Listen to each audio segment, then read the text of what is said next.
Assalamualaikum warahmatullahi wabarakatuh. Saya Audina Citra Andini dengan NPM 121 dari kelas manajemen 20C. Akan sedikit menjelaskan tentang tugas asesmen akhir semester AIK 4. Yang nomor 1, bagaimana pandangan Islam terhadap riba dan bunga serta bacakan dalilnya. Bunga adalah sejumlah uang yang dibayar atau tambahan untuk penggunaan modal. Sedangkan riba berarti pengambilan tambahan dari harta pokok atau modal secara batil. Persoalan riba dan bunga bank masih menjadi salah satu masalah yang masih diperdebatkan pada saat ini. Banyak pendapat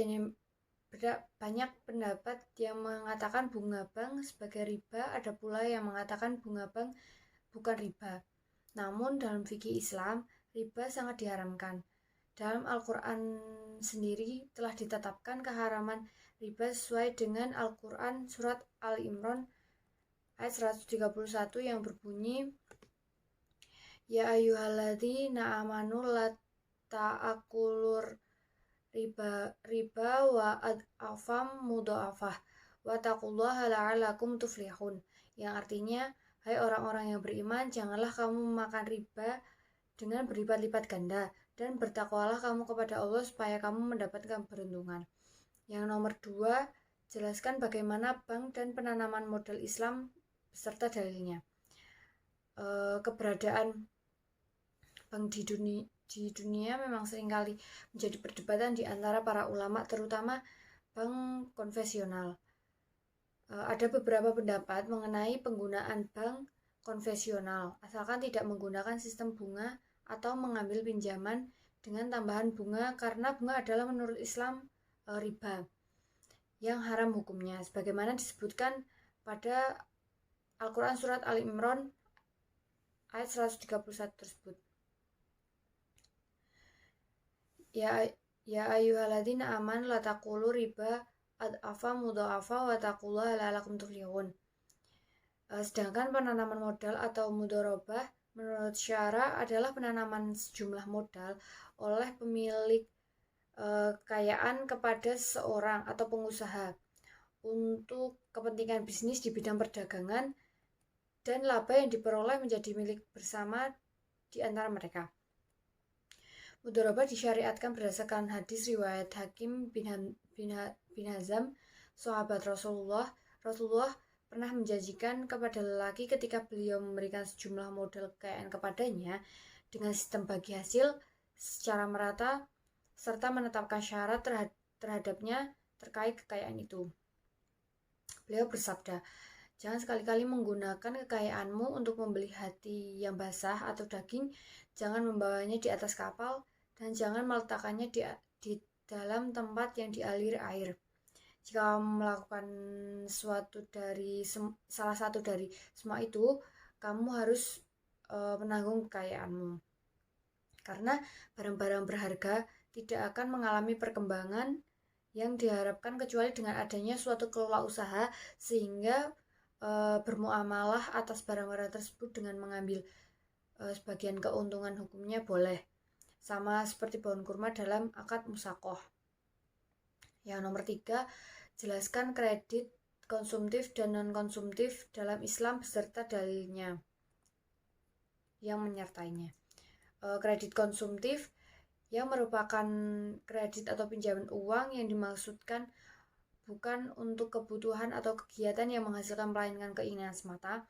Mengajukan pinjaman dengan maksud konsumtif tidak dapat memberikan peluang keuntungan atau hasil apapun.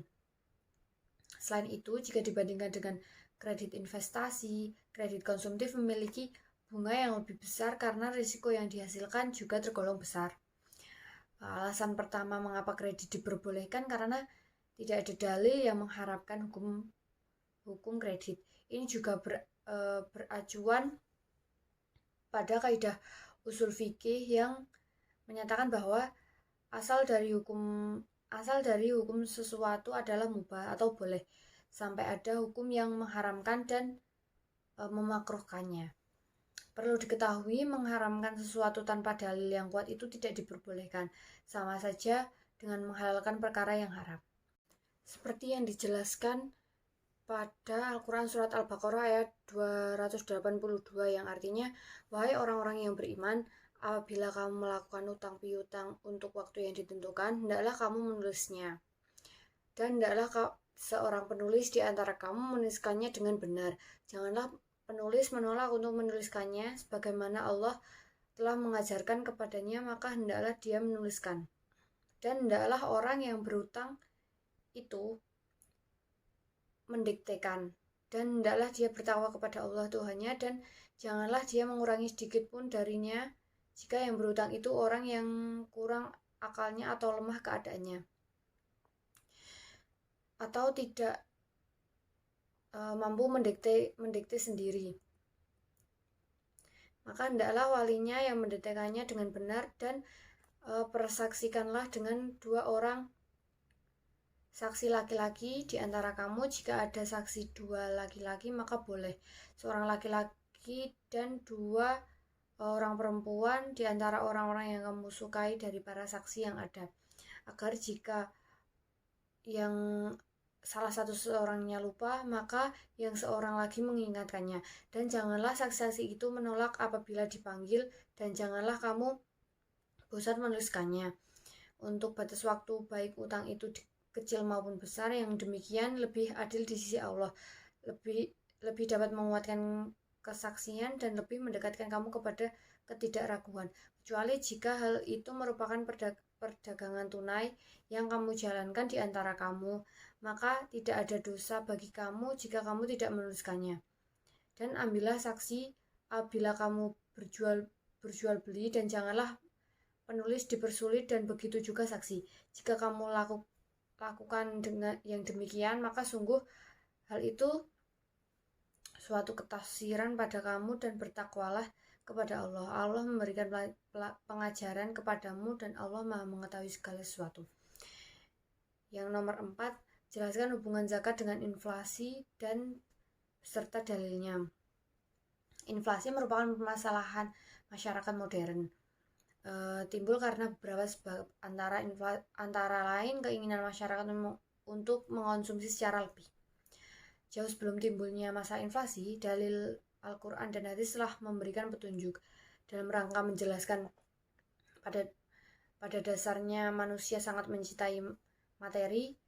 Antara lain ditunjukkan dalam Al-Quran surat Ali Imran ayat 14 yang berbunyi, Bismillahirrahmanirrahim, Zuina linnasi hubbu syahawati minan nisa'i wal badina wal qanatiri al muqantarati minadahabi wal fiddati wal khairi al musawwamati al an'ami wal hars, dalika mata'ul hayati dunya wallahu indahu husnul ma'ib.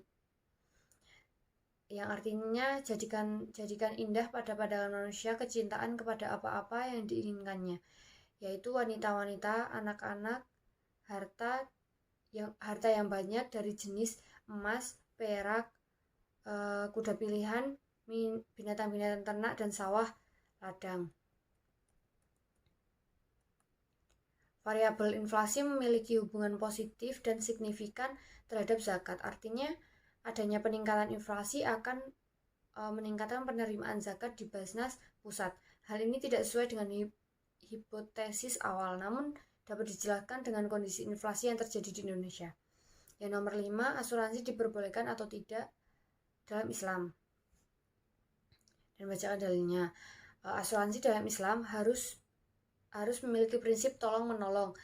Kriteria pertama sebuah asuransi layak untuk disebut halal bagi umat muslim adalah jika asuransi berjalan dengan prinsip tolong-menolong. Maksud dari prinsip tolong-menolong tersebut adalah dana nasabah yang terkumpul bukan menjadi milik perusahaan asuransi, melainkan milik bersama.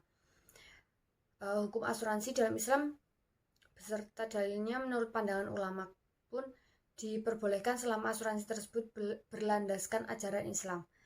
Adapun 3 poin yang dapat menjadi acuan asuransi, yaitu surat Al-Maidah, surat An-Nisa, dan hadis riwayat Muslim dari Abu Hurairah. Surat Al-Maidah yang berbunyi, Bismillahirrahmanirrahim. Ta'awanu ala birri wat taqwa wala ta'awanu ala ismi wal udwan wattaqullah innallaha syadidul iqab, yang artinya, dan tolong menolonglah kamu dalam mengerjakan kebajikan dan takwa, dan jangan tolong menolong dalam berbuat dosa dan pelanggaran. Sekian dari saya, kurang lebihnya mohon maaf. Wassalamualaikum warahmatullahi wabarakatuh.